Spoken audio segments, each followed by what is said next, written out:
galera rubro-negra, vocês que gostam de ouvir as notícias do Malvadão, não esqueça de se inscrever no canal e deixar aquele joinha. Vamos para a notícia de hoje. Equipe principal mais vezes para jogar no Campeonato Brasileiro dos pontos corridos e principalmente como ele vai jogar a partida sul-americana, quando ele pode entrar para a história do clube com um título realmente mais importante que o São Paulo não tem há 10 anos, a não ser que, obviamente não é um título de Libertadores, mas é um título que é um título de verdade, não é uma taça de gelo. Felipe Luiz, falando sobre a fase, sobre a categoria do companheiro Arrascaeta.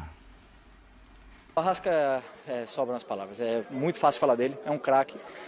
Eu acho assim que é muito difícil a gente conseguir manter um jogador desse nível tanto tempo no Brasil, já seja no Cruzeiro, já seja no Flamengo, né, onde ele passou. E que ele queira continuar aqui, que ele goste, que ele se sinta identificado com o Brasil, com o país, com a torcida, com o clube. Isso é um privilégio pra gente, porque o Arrascaeta, todo mundo sabe, todo mundo vê, perfeitamente poderia estar no Barcelona, no Real Madrid, no Atlético, no Chelsea. Eu vejo ele jogando lá. Ele é muito acima da média, ele faz a diferença, ele marca os tempos, ele marca os momentos do jogo. E, obviamente, que cada vez que a bola vem em mim, a primeira coisa que eu olho é onde ele está. E todos os meus companheiros fazem a mesma coisa, porque é o jogador decisivo e principalmente isso, chegando nesses momentos assim, é onde ele mais cresce. É onde a gente vê verdadeiramente os grandes jogadores. E falou um cara, você citou ali numa outra conversa, o lendário time do Simeone, sim, um dos pilares daquele time que conviveu com enormes jogadores. Eu adoro esse jogador. Marcou, jogou a favor, jogou contra, mas é uma palavra, e é um cara super inteligente, né? O Brasil melhorou na última Copa, depois que ele entrou no lugar do Marcelo. Ele não deveria, falei isso antes, continuo achando, tem saído do jogo contra a Bélgica. Esse cara é um jogador que até vinha ao Flamengo, não tinha o tamanho, ele era reconhecido, mas não tinha o tamanho do reconhecimento que merecia como jogador de futebol pela carreira que tem. Não está, obviamente, no ápice da forma, é um jogador hoje em dia útil, mas esse é um jogador, para mim, enorme, brasileiro com carreira na Europa. Olha o tamanho dessa frase aí, das aspas. É alguém que sabe do que está falando, né? Exatamente. Eu acho que a questão também de poder jogar no Barcelona, no Real, essas coisas, enfim, elas dependem muito do contexto, do momento, do fator. As coisas mudaram, né, em relação a jogadores saírem do Brasil. Antigamente você tinha jogadores saindo com 25, 26 anos para ir para os principais centros da Europa facilmente. Isso mudou completamente. Hoje, se o cara chega aos 24, você já fala, ficou tarde, né? Ficou tarde. Então, acho que tem um pouco disso também, né? Quando os jogadores vivem os seus melhores momentos. E que bom para o futebol brasileiro que é assim. Porque senão a gente teria hoje um monte de cara que está no Flamengo, que está no Palmeiras, que está no Atlético, sendo contratado pelo futebol brasileiro, pelo futebol europeu. Agora esses caras, eles passam de uma certa idade, você já olha e fala, bom, esse aqui tá garantido, ele só vai sair se ele quiser, né, ganhar dinheiro na Arábia. Uma coisa, também 2 mariolas levavam o cara de 26 anos. Então não era risco.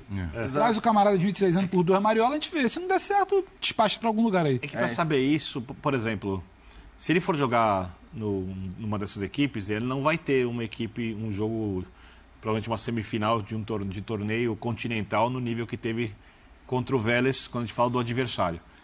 E ele vai ser mais exigido jogo após jogo. O sarrafo sobe por causa da qualidade dos adversários, sobe internamente. Por exemplo, quem sai para jogar do Real Madrid? O Modric? Não, mas tudo Professor, bem. Eu acho que ele está falando de maneira geral. Não é geral, ele nem time hoje. É lúdico. Nem joga do jeito que joga o Madrid, para ele isso é uma dificuldade. Né? Como, aliás, teve muita dificuldade de ser encaixado na própria seleção uruguaia. Pela maneira como eu acho que aí sim é uma conversa boa. Eu acho que como é que a seleção uruguaia demorou tanto para perceber, né? Mas aí tem a ver com como o Tabárez jogava, quer dizer, aí era uma, né, tinha ali um sistema que não... o cara que tá jogando, que não cabia um meia... Jogando assim, dessa forma, cara. E mostrando isso para a América do Sul todinha. Mostrando para o Uruguai, não é que o Arrascaeta está escondido no Brasil, os caras, olha, estão ouvindo dizer, né? Eles estão vendo. O Uruguai, você falou um negócio, mas o Uruguai não se transformar para poder receber o melhor do Arrascaeta é um escândalo. E sim, o Arrascaeta tem que se transformar para poder jogar no Uruguai. O cara é um dos melhores jogadores de futebol brasileiro. Tem que fazer o time em volta dele. Desculpa. Você tem dois americanos. Não é que no Uruguai sobrem jogadores tem 5 com essa característica, não. Ele é até um cara totalmente fora do padrão de lá. Felipe Luiz fez uma comparação também dos trabalhos de Paulo Souza, de certa forma, e Dorival Júnior.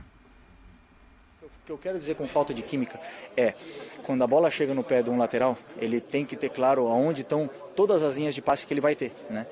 E isso eu estava sentindo que a gente não tinha. Eu não tinha dentro do campo, eu não sentia em determinados momentos que a gente sabia onde ir. Mas é isso que eu falo, era um sistema novo e a gente tem que aprender, e demora tempo para aprender. E a gente não conseguiu se encaixar, a gente não conseguiu se encontrar.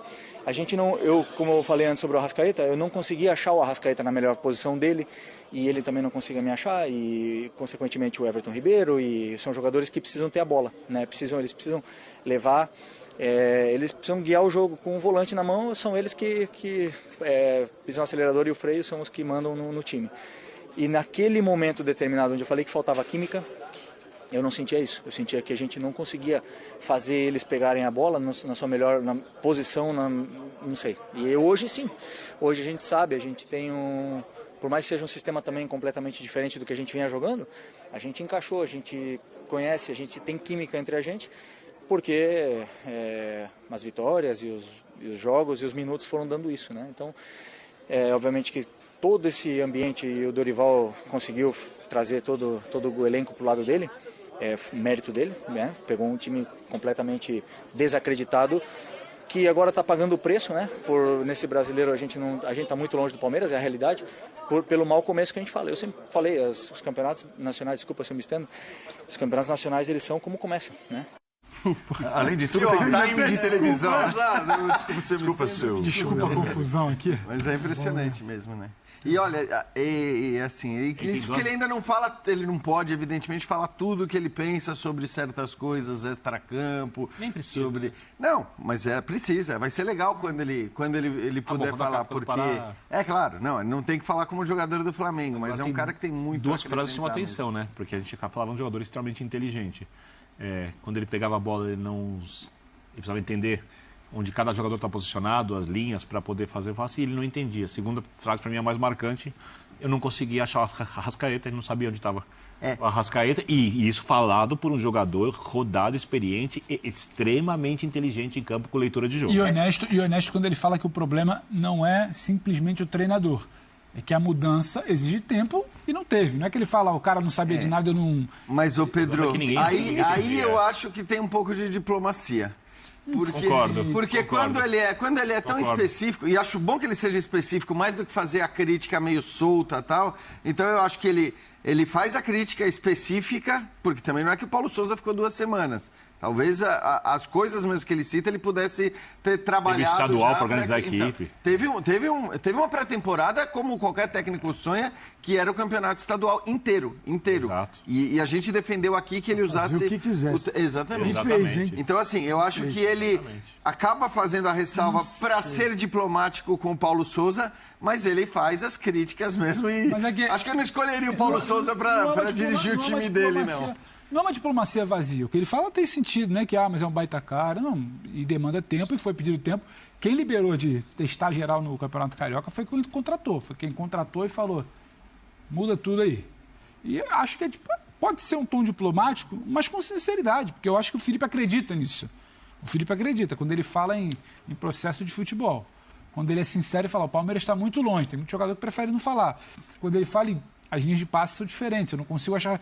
Ele é muito sincero, ele está falando de trabalho. Então, quando ele fala que, de fato, demanda tempo, por ser o Felipe, no papo que eu não acredito que seja só uma diplomacia. Ele também coloca num pacote de algo que ele acredita falando ali. Eu acho que ele acredita na questão do tempo, mas... Talvez não sei se ele acha exatamente. Eu acho que foi gentil. Com o tempo ele tem que ser. No tempo ele acredita, mas não sei se ele acreditava muito no tempo para o Paulo Souza. Disparar em cima do treinador. A minha pergunta é, quem contratou o Paulo Souza, pediu reformulação e queria título estadual, pensa como ele? Não, tudo bem. Aí acho que é uma outra questão. Outra questão, toda razão. A primeira mudança ali... É como os diálogos não se encaixam, da diretoria com o treinador, da diretoria com o que pensam os líderes do elenco. Então, assim... Aí não dá também para depois querer tratar como gênio, porque o cara trouxe o Dorival no meio do ano. É verdade. Não, claro. O primeiro facilitador de tudo isso aí foi o Pedro. Né? Que você já cria uma referência para todo mundo, para o lateral, para o Arrascaeta, para o Gabigol. O Pedro ocupa um espaço que o Flamengo não ocupava. Não ocupava desta forma com o Jorge Jesus, assim, sem o Pedro fixo agora, que ele é o cara do Flamengo, ele é o centroavante do Flamengo, e ele reordena tudo que está em volta dele. O Arrascaeta, não é que o Arrascaeta passou a brilhar... do Davi hoje no gol. Passou a brilhar por causa do Pedro, não é isso. Mas ele é um facilitador para todos eles. Até porque o Gabigol, você fala, Gabigol, não tem o Pedro hoje, você vai fazer a função do Pedro. Não vai funcionar, de jeito nenhum. Não tem a menor condição dele fazer a função do Pedro. E o do Pedro, do Gabigol, também complica. Então, assim, aí juntar os caras, né? Eu acho que esse é o grande mérito do Dorival, né? Como é que eu posso ter todo mundo dentro de campo? Todo mundo junto aqui, time que vai jogar mais pelo centro, na esquerda o lateral não sobe muito. Poxa, com o tempo, vou liberando um pouquinho de João Gomes mais pelo lado esquerdo, segurando o Felipe Luiz aqui para dar sustentação, passa Foguete, Rodinei pelo lado direito e vai se encontrando. Tanto que a gente falava aqui na segunda, né? Para você mudar o Flamengo, você botar o Cebolinha no Flamengo, você tem que desarrumar tudo isso para encaixar o Cebolinha. E o Cebolinha tem que justificar quando entra em campo. Exato. A hipótese da mudança, coisa que ainda não aconteceu. Para não dizer que não falei das flores, né? E até para atender aqui o Vitor Birner, que é um cara que é viciado em arbitragem. Olha lá. O Geraldo Vandré, hein? O Diego, quando o Arrascaeta está indo ali e olhando, diga-se, só para a bola, né? Só para a bola, ele toca no passo do Diego e acaba derrubando o Diego. A reação do Diego é a que eu teria se estivesse ali no lugar dele como zagueiro. Acaba o lance, olha o que ele faz, ó. Ele vai na direção do árbitro reclamando de falta, porque ele é tocado. Os dois estão na passada. E o Diego é tocado pelo passo do Arrascaeta. E ele, Diego, estava na passada. A gente estava acompanhando na Globo.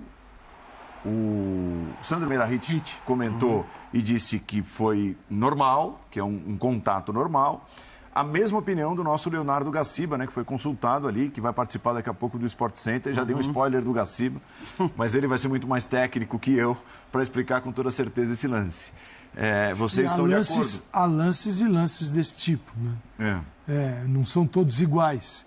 Nesse caso, é até difícil você identificar ali até o contato, né? Que é algo assim... Claro, pode não haver nenhuma intenção. Geralmente, nesse tipo de lance, não há mesmo. Né? Agora, dentro da área, marcaria-se um pênalti assim? Tem gente que marca. Mas eu acho que a coisa tem que ser muito mais Nós tivemos a discussão uma vez há bastante tempo. Grave, eu lembro disso. Tem que ser mais grave. Algumas vezes não lances assim já aconteceram. Dessa forma que ocorreu. Não, porque eu acho que às vezes você comete o pênalti sem querer, quando a gente fala de pênalti, tá? Mas você sabe que você se colocar num determinado local, correndo num você está correndo o risco. Tem um de prudência. É isso. Aí não foi o caso. Aí não não foi o caso, absolutamente. Você vê que, enfim, o próprio movimento da Arrascaeta não é... Ele está até saindo do... Ele está mudando de direção. Ele está voltando, ele está se afastando do Diego. Então, para mim, não foi nada. Ele está olhando o Everton para entender aquela sincronia que a gente falava, muda de direção. Ele não dá o trançapé, ele não vai na direção. O pé dele não faz movimento pro Diego. Exato. Eu, como não sou viciado em faltas, infrações, essas coisas que as pessoas tanto amam no futebol de hoje... Mas é viciado em arbitragem. Porque aqui no Brasil a gente, infelizmente, está discutindo muito arbitragem e os próprios árbitros acho que imaginam nem no isso ultra, o futebol seria falta aí? No ultra, o futebol pode se marcar, mas é óbvio que não aconteceu nada aí. Até pra vaga do cinema. Esse lance é um lance, para mim, totalmente normal, porque esse exemplo que vocês deram, eu não lembro contra quem foi o lance do Atlético de Madrid, que o Atlético de Madrid tem um pênalti marcado contra, não mata-mata de Liga dos Campeões, eu não lembro contra qual equipe foi, e o jogador do Atlético corre atrás do adversário, o adversário tropeça no joelho do jogador do Atlético de Madrid, no joelho. Então, para mim, em primeiro lugar, aquele é o contato do jogador que estava à frente, correndo para a bola, e não de quem está atrás. Segunda coisa, para mim, esse tipo de falta só pode ser marcada se ela for intencional. Vou explicar por quê. Porque você não pode pedir que um jogador não corra atrás do outro Simplesmente porque, eventualmente, esse contato pode acontecer. Senão o futebol acabou. Então, pelo amor de Deus, se o jogador corre para provocar a falta ou corre ali para entrelaçar, criando um por acaso, que também é o intencional, perfeito, marca essa falta. Se esse lance não tem nenhuma intenção, eu acho que cabe mesmo que derrube... esse lance aí também, né? É isso. Então, esse tipo de lance raramente tem que ser marcado. Perfeito. Porque é muito raro que o jogador provoque esse tipo de falta, esse tipo de contato intencionalmente. Então, eu discordo de quase todos os pênaltis e faltas foram marcadas assim, e esse lance não foi nada. Estamos na reta final do Linha de Passe, então nós vamos mudar de continente. É legal de vez em quando seguir o Jean. O Jean faz um balancinho bonitinho, termina a rodada da Champions, ele vai lá, quem tá bem, quem tá mal, quem pode ser